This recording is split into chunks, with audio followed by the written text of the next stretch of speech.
할렐루야. 10월 28일 화요일 매일 성경 묵상입니다. 오늘 말씀 역대하 34장 14절에서 33절의 말씀입니다. 무엇인가를 발견한다는 것은 굉장히 흥미로운 일입니다. 그러한 발견이 대개 세상을 떠들썩하게 하는 경우가 인간 역사에서 과학이나 의학 등 다양한 분야에서 있었죠. 우리의 신앙생활에 있어서도 그렇습니다. 내가 몰랐고 깨닫지 못했던 하나님을 발견한다면 우리의 인생이 달라지게 되어 있습니다. 그게 사실 내가 잘나고 잘해서 발견하는 게 아니라 내가 그것을 발견하도록 하나님께서 내 인생의 길 앞에 두신 것이죠. 오늘 말씀에서 보면 요시야가 성전 수리를 명령함으로써 백성들이 헌금한 그 헌금함을 꺼내게 됩니다. 아마도 요즘 교회에 있는 헌금함처럼 노출되어서 이렇게 있던 그런 함은 아닌 듯합니다. 벽 속에 넣어두고 이렇게 벽돌로 다 쌓아두어서 손이 타지 않도록 그렇게 하고 헌금이 가득 차게 되면 그 벽을 허물어서 헌금을 꺼내는 방식이었던 것 같습니다. 오늘 본문은 바로 이 헌금함에서 돈을 꺼낼 때 일어난 그 사건이 기록되어 있는 거예요. 헌금함에서 돈을 꺼내다가 제사장 hil기야가 모세가 전한 율법의 말씀책을 발견했다라고 하는 거죠. 모세의 율법책이라고 해서 모세가 기록한 2000년 전에 유물, 골동품 이런 원본 이런 사실은 아닙니다. 율법책을 당시에는 서기관들이 이렇게 필사를 합니다. 율법책을 발견하고 누구에 주냐, 누구에게 넘겨주어서 검수를 하느냐 하면 15절에 보면 hil기야가 서기관 사반에게 준다고 하는 거죠. 서기관은 바로 그러한 율법책을 필사하는 자격을 가진 그런 직임을 맡은 자들입니다. 과거에는 요즘처럼 프린터나 인쇄기가 없는 시절이기 때문에 원본을 보고 일일이 그것을 옮겨 적어요. 붓으로 필사본을 만들게 돼요. 그렇게 해서 이처럼 서기관에게 넘겨 이게 정말 모세의 율법이 적힌 것인지 맞는지 성경의 말씀이 맞는지 확인하게 되는 것이죠. 그 서기관이 사반이라는 인물이었는데 그가 검수해보니 이게 바로 모세가 남긴 율법의 말씀이 기록된 게 확실했던 것 같아요. 그래서 왕에게 가는 겁니다. 자, 그런데 여기서 왜 율법책이 헌금궤 안에서 나왔을까요? 헌금궤는 율법을 넣어서 보관하는 장소가 아니거든요. 아마 생각해 볼 수 있는 것은 앞서 요시야가 왕위에 올라서 가장 먼저 했던 일로 인해 추정해 볼 수 있습니다. 바로 성전 청결을 먼저 했잖아요. 성전에 각종 우상 신상들을 세우고 제단을 세워서 성전을 우상의 전으로 선대의 왕들이 바꿔버린 겁니다.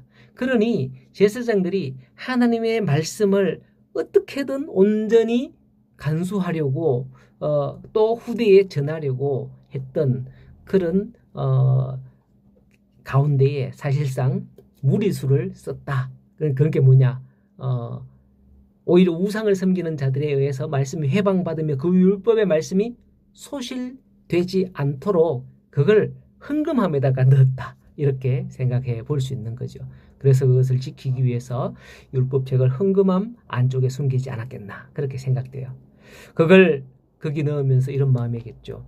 하나님의 말씀을 하나님께 맡겨드리니 꼭 지켜주십시오.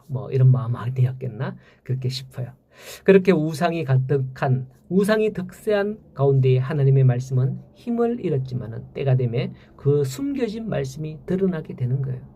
19절에 서기관 사반이 왕 앞에서 그 말씀을 읽자 왕이 그 말씀을 듣고 자기 옷을 찢었다고 합니다. 이러한 행동은 분노, 슬픔, 비탄, 회개 등 이런 격한 감정을 나타낼 때 유대인들이 하는 그런 습관적인 관습적인 행동이었습니다. 이스라엘과 유다 백성이 하나님과 맺은 언약을 어겼고 이로 인해서 받게 될 하나님의 진노가 매우 크다는 것을 깨달았기 때문이에요. 요시야 왕은 그 죄를 깨달았을 때 자기 옷을 찢으며 통회하는 그 심정을 가졌던 겁니다. 오늘날 우리는 어떨까요?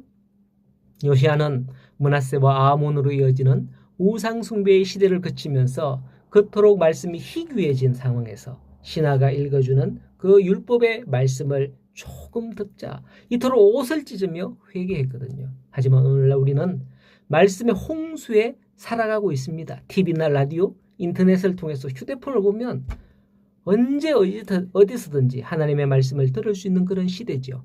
찬양을 할 수 있는 그런 시대죠. 역설적이게도 이러한 말씀이 풍성한 시대에 살면서 오히려 우리는 그 말씀에 무감각한 그런 시대가 되었지 않나 그런 생각이 듭니다. 히브리서 4장 12절의 말씀에 보면 하나님의 말씀은 살아있고 활력이 있어 어떤 칼보다도 예리하여서 듣는 자의 영혼과 골수를 찔러 쪼개기까지 한다라고 말씀했습니다. 그런데도 이러한 말씀을 듣고서 무감각하다면 결코 정상적인 게 아니다라고 해야 할 겁니다. 그것은 바로 우리의 영혼이 병들었다라는 증거 아니겠어요?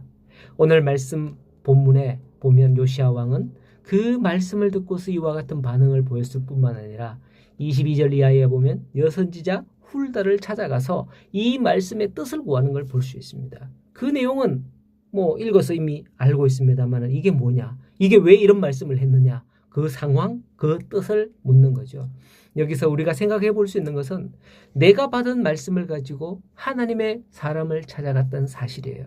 자기가 판단하고 이걸 가지고 해석해 가지고 이렇다 저렇다 이게 끝이 아니라 선지자 훌다를 통해서 그 시대에 온전한 하나님의 말씀, 적용되는 하나님의 말씀의 뜻을 받기를 원했다는 거죠.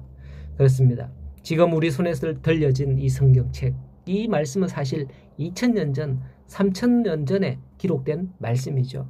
이 말씀 한 절 한 절이 우리의 심금을 울리기도 하지만은 그래서 암송도 하고 막 내가 좋아하는 그런 말씀 구절이다 이렇게 하긴 하지만은 이 말씀이 오늘 이 시대에 어떠한 말씀을 하시는지 하는 것은 또 다른 문제입니다. 이 말씀이 오늘 이 시대에 어떻게 적용되냐. 그냥 그게 말씀으로만 있는 거하고 그게 적용되어서 우리가 변화되는 거하고는 또 다른 거거든요. 그러니까 내가 그걸 판단하는 게 아니라 하나님의 말씀을 맡은 자, 하나님이 세우신 자들을 통해서 해석되어지는 그것 또한 중요한 것이다 라고 볼 수 있는 겁니다. 오늘 우리 모든 성도님들의 삶을 하나님이 인도하시기를 소원합니다. 그리고 우리의 삶 가운데서 하나님의 말씀이 문득 생각나고 또 그 말씀을 받기를 소원합니다. 그 말씀을 위하여서 우리의 생각이 바뀌어지고 하나님을 향하게 되기를 더불어서 간절히 소원하며 오늘도 이 모든 일로 인하여 복된 하루가 축복된 하루가 되는 우리 성도님의 삶이 되기를 간절히 소원합니다.